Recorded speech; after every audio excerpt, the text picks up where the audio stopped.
The cycle history is a powerful feature of SmartHQ service that offers a comprehensive view of the historical behavior of GE appliances.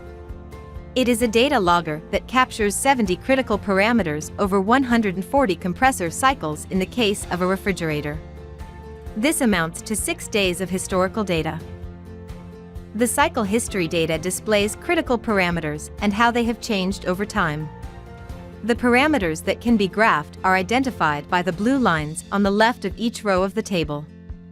Select the parameters from the table to view the data graphically.